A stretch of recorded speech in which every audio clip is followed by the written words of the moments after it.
시청자 여러분 안녕하십니까? 뉴 황세프의 요리교시입니다. 요즘 도루묵철이라고 합니다. 도루묵이 맛이 있으려면 11월에서 1월달 사이에 먹어야 되고, 그때가 아니고 도루묵을 먹으면 맛이 별로 없다고 합니다. 그래서 옛날에 임금이 피난 갔을 때 도루묵을 먹어보고 이게 뭔 고기냐 하니까 먹으라고 했다. 그러니까 어느라고 불러라 이랬는데, 나중에 피난해서 돌아와서 그 생선을 먹어보니까 맛이 없어졌다. 그래서 도로 먹으라고 부르라. 이래서 도루묵이 되었다 하는 이야기가 있습니다. 그래서 모든 음식이나 이런 것들도 다 맛있을 때가 있죠. 그것은 계절적으로 그럴 때가 있고, 요리하는 사람이 그 요리에 좀 특화되어져서, 특별히 일식을 잘하는 사람, 특별히 한식을 잘하는 사람, 한식 중에서도 김치를 잘 만드는 사람, 또 국을 잘 끓이는 사람 따로 있어요. 그래서 이런 것들, 사람과 시기와 시절과 그리고 재료 등이 다 맞아 떨어질 때 이 음식이 최상으로 맛있다, 이렇게 흔히들 이야기를 합니다. 그래서 오늘 제가 이 말을 하는 것은, 대장동 사태가 무르익어 가야 이제 그것이 대장동의 진실이 드러나는 가장 좋은 때가 올 거라고 보는 겁니다. 요즘 대장동에 있어서 조금 이상한 현상들이 나타나고 있어요. 문재인 정권 때의 검찰은 문재인 정권이 이 대장동 문제를 대하는 입장에서 처음에는 어떻게 할까 고민도 좀 있었지만은 망설이다가 이재명이 당대표가 되는 것을 문재인이 용인을 하고, 그래서 민주당 내부에서 이낙연이가 표 계산이 잘못됐다, 결선 투표까지 가야 된다는데, 결선 투표가 있었으면 이낙연이가 이길 수도 있었어요. 근데 결선 투표를 해야 되는데 이 해석을 잘못한 그것을 민주당 내부에서 인정하면서 결선 투표를 없애버렸죠. 경선 초반에 이재명이 우세했지만 대장동이 터지기 시작하면서 이낙연이 급속히 따라갔죠. 자, 이런 것들을 보면 결국은 문재인 정권 당시에 검찰은 처음에는 좀 벌려보다가 나중에는 이재명이 대선 후보로 가는 부분을 방해하지 않고, 이재명의 똘마니였던 유동규와 또 대장동 업자가 좋은 취지의 이 민간 합동 개발 방식을 그걸 악용했다, 이렇게 몰아갔지요. 자, 그럼 윤석열 정권 들어서 검찰은 초반에 뭔가 몇 달 동안에 대장동에서 일정한 부분은 건드리지 말고 그 밑에 일정한 부분만 정리해서 이재명을 살짝 엮어서, 이재명이 대장동 비리에서 나온 자신 측근 3인방 유동규나 김용, 정진상이가 뜯어낸 돈을 자기 선거에 쓰는데 알고 있었다 수준으로 엮어서 이재명을 정치적으로 아웃시키려고 했던 걸로 보인다. 그런데 대장동 3인방이 남욱 등에게서 뜯어온 돈을 가지고 이재명이 대선 경선 때, 또 이재명의 도지사 경선 때, 시장 경선 때 썼다고 입증해서 그걸 이재명이가 또 알고도 다 묵시적 지시를 해서 정치 공동체로서 이익을 봤다, 이런 걸로 과연 이재명을 처벌할 수 있을 건가? 저는 개인적으로 불가능하다. 재판에 가면 이것은 무조건 이재명이가 몰랐다고 오리발 내미는데 손을 들어줄 거다. 그래서 이재명 문제의 본질은 뇌물의 몸통이었던 부분, 그래서 수백억에서 천억 이상 될지도 모르는 저 뇌물의 덩어리가 어떻게 흘러갔냐, 그리고 그 속에서 각종 대장동 사업에 편이나 방패막이나 도움을 주고 뜯어먹었던 50억 클럽의 멤버들이라는 법조인과 언론인들을 어떻게 처벌하냐, 이런 것들을 윤석열 검찰이 해야 된다. 근데 이런 것들을 다 빼고 이재명 쫄병이 대장동 그 3인방 업자들한테 뜯어먹은 것이다, 이건 말이 안 된다고 주장을 했습니다.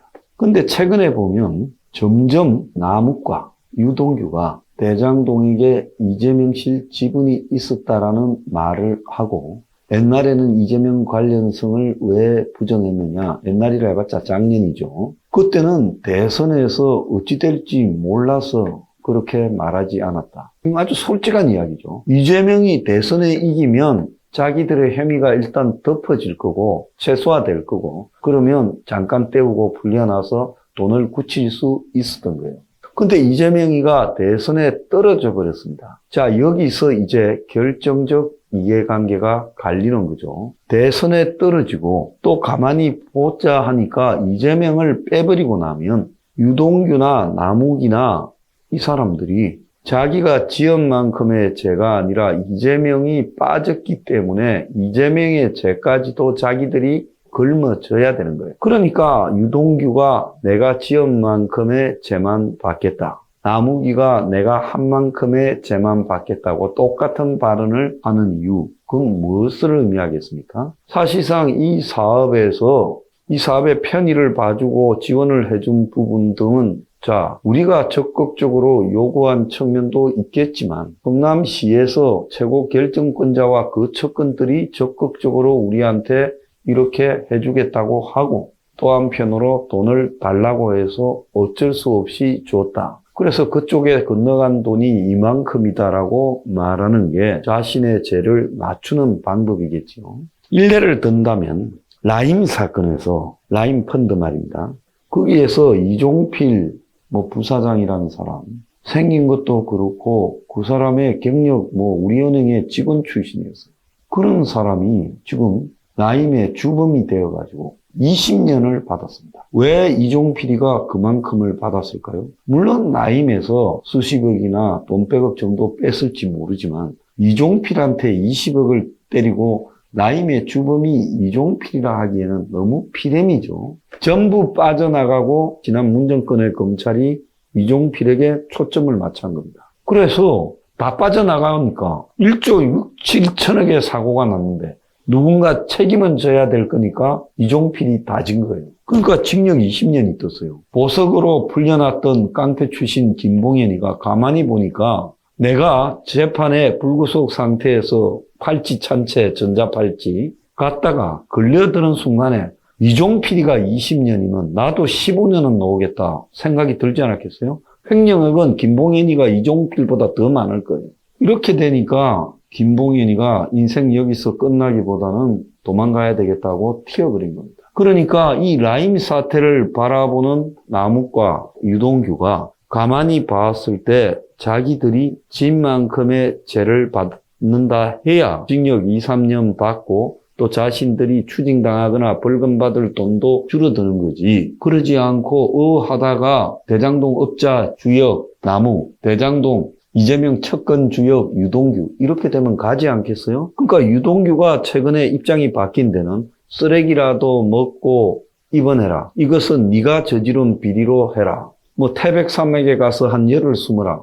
이동규 보고 다 안하라고 정진상이나 이런 쪽에서 지시를 했다는 거 아닙니까? 김용이나? 그러니까 유동규가 지금 와서 생각을 해보면 이재명이가 대통령에 떨어진 입장에서 윤석열 정권에서 자신의 죄의 크기가 정해질 거 아니에요? 그러니까 유동규가 김용하고 정진상을 끌어들였죠. 남욱도 끌어들이는데 동의했죠. 이 두 개가 맞으니 떨어지니까 남욱한테서 돈이 나와서 유동규를 거쳐서 김용과 정진상한테 갔다. 이것 때문에 두 사람이 구속되고 그리고 지금 유동규의 죄는 상대적으로 가벼워졌죠. 남욱이 느끼는 게 여기에 지금 정영학이도 들어오고 정영학이는 아직도 이재명 편을 드는 이야기를 하죠. 그리고 김만배도 들어와야 남욱의 죄가 줄어드는 겁니다. 자, 이 녹화하는 오늘 이제 밤에 12시 자정에 김만배가 풀려납니다. 김만배는 풀려나기 전에 언론에 대해서는 이야기 안 하고 법정에서만 말을 하겠다. 아직까지도 대장동의 천화동이 1호가 지 거다라고 이야기를 하고 있는 걸로 보여요. 그런데 김만배는 지 거라고 하게 되면 지금 김만배가 돈을 못 맞출 거라고 봅니다. 문재인 때도 148억을 못 맞췄어요. 그때는 대충 해서 못 맞췄는데 이제 만약에 윤 정권이 지금까지는 뭔가의 문제 때문에 업자 3인방한테 적금 3인방이 삥 뜯어서 그것이 이재명 선거에 쓰여졌는가는 그 삥 뜯은 푼돈 가지고 조사를 했는데 이제는 그렇게 해서는 안 되겠다는 것과 또 대장동의 50억 클럽에도 수사가 진행이 되게 됐어요. 결국 대장동 사건이 윤 정권의 운명을 결정한다라는 사실을 아마 검사들 위에 있는 전직 검사 높은 분들이 인식을 했을 거라고 봅니다. 바보 아니면요. 그래서 대장동에서 이재명을 잡고 끝내야지 여기서 대충 이재명이한테 적당히 혐의를 넣어서 정계 은퇴 수준으로 도려내는 것이 이게 위험이 굉장히 높고 그리고 잘못하다가 자기들도 갈 수 있다는 것도 아는 것 같아요. 또 한편으로 판을 키웠을 때 우리한테 혹시 불똥이 떨어질까 걱정했던 것들도 이걸 적당히 하다가 나중에 뒤집어 쓰는 것보다는 더 낫다라는 것도 인식했을 거라고 봅니다. 기에 못이 박히도록 황 대표가 이야기하지 않았습니까? 자, 이렇게 되다 보니까 이제 자기들이 안으면 이종필이가 20년이면요. 이 대장동도 그 이상 갑니다. 그러니까 김만배가 징역 15년, 20년을 감수할 거냐?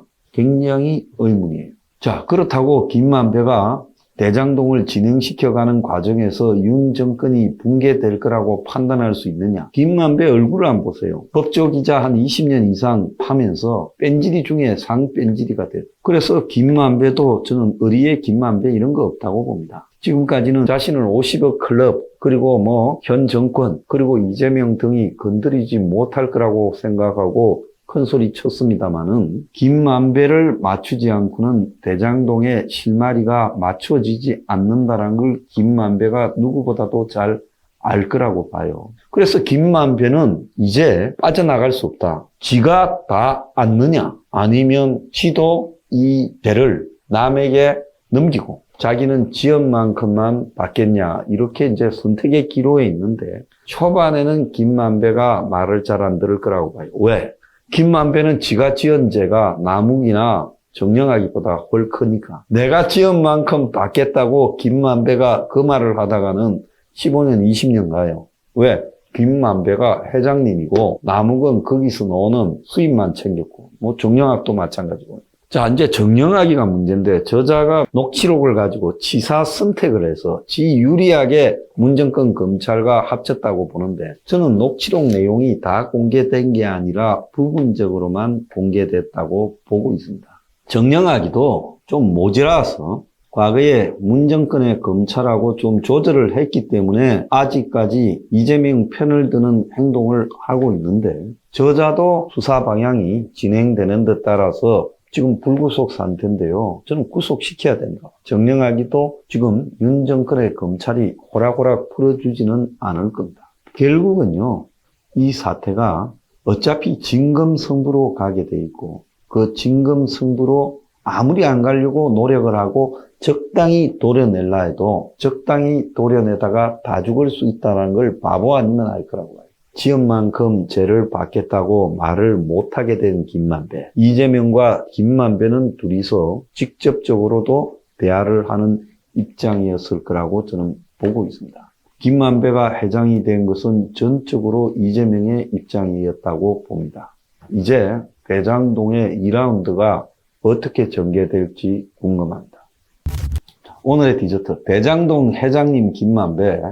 너 그러다가 1000배, 10,000배 죄를 받는다.